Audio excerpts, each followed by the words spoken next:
Welcome back to Pure Mind Think.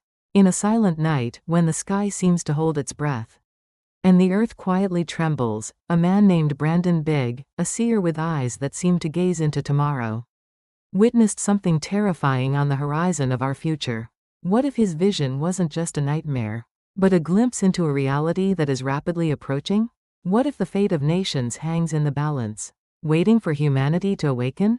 Welcome back to Pure Mind Think. If you are seeking to understand the deeper spiritual currents shaping our world and our destiny, I invite you to subscribe, so we can explore these profound truths together. Brandon spoke of a harrowing vision where walls of black water, as high as mountains, roared and crashed into the shores of the Pacific. He saw cities submerge, the cries of the lost mingling with the fury of the waves.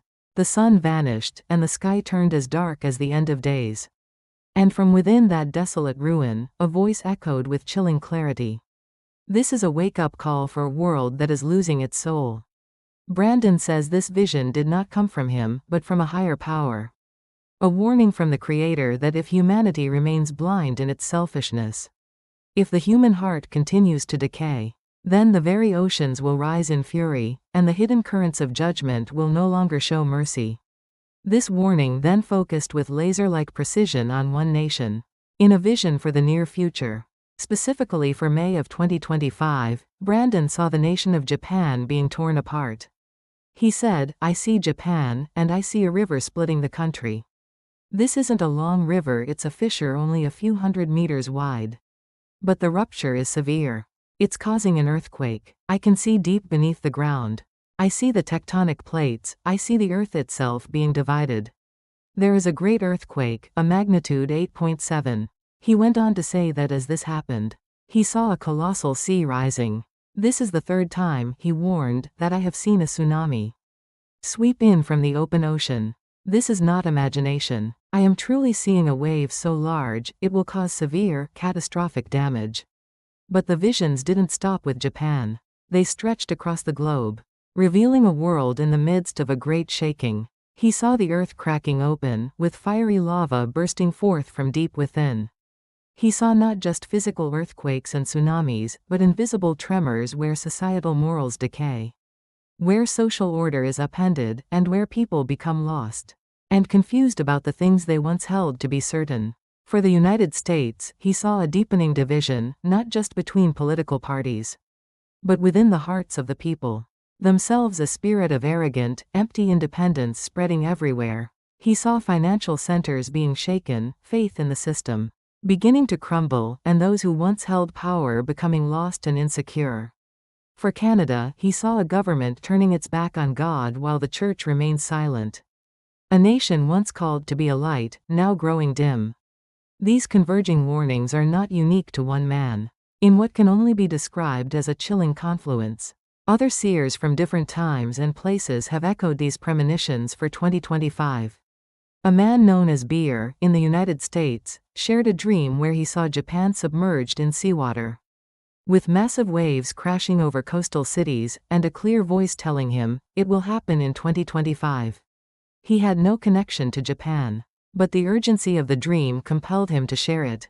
Meanwhile, the famous prophet Edgar Cayce, known as the sleeping prophet, foretold an even more terrifying scenario of Japan sinking into the sea due to chain reaction earthquakes and volcanic eruptions.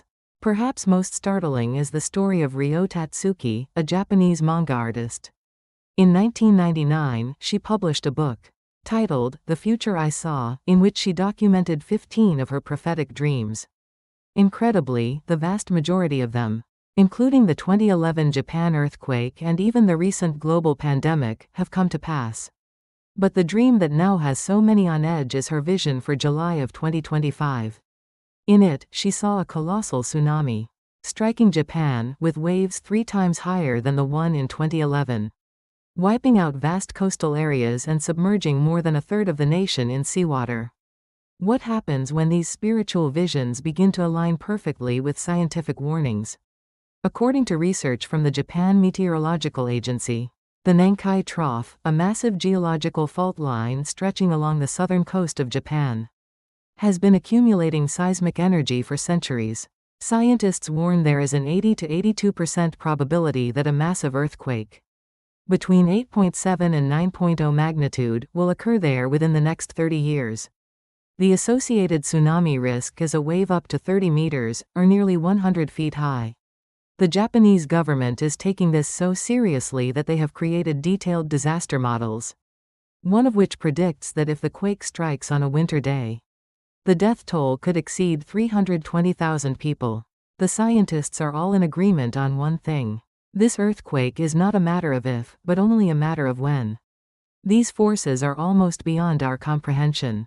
In 1958, a landslide triggered tsunami in Lituya Bay, Alaska, was measured at an astounding 1,724 feet high. These events serve as a powerful, humbling reminder of the raw power of the world we inhabit. And a growing number of scientists are now asking if we are entering a new global cycle of seismic activity, a time when the Earth itself is groaning and shifting. Faced with such overwhelming possibilities, it is easy to fall into fear. But Brandon reminds us that fear is not the intended message. The message is awakening. History has shown time and again that when humanity loses its faith and turns its back on moral truth, instability and suffering inevitably follow. But when people repent, when they stop to consider right from wrong, and when they choose to live with honesty, kindness, and respect for what is sacred, then, even in the midst of darkness, a light will always find its way through. The ultimate call is for a return to the heart. Brandon says that God hopes people can return to the innocence and simplicity of a child. It is not about following a religion of empty rituals, but about cultivating a sincere and pure heart. Think of a 5-year-old child who says, "Daddy, I love you." There is no ulterior motive. It is a pure, sincere expression of love and a desire to simply be with the Father. That is the heart the Creator is looking for. This echoes a profound truth found in an ancient Chinese story. At the end of the Eastern Han Dynasty, China was ravaged by plagues. A Taoist master named Zhang Daling began to heal the people with a very special method. He asked the sick to write down all the wrongdoings they had committed in their lives on a piece of paper, drop it into water, and make a sincere oath to the heavens that they would never do those things again. Those who did this with a sincere and repentant heart were miraculously healed. The people saw this, their respect for the divine grew, and their moral character improved. As a result, the plagues departed from them. Perhaps this is the true path through the coming storms. A path that transcends time and culture.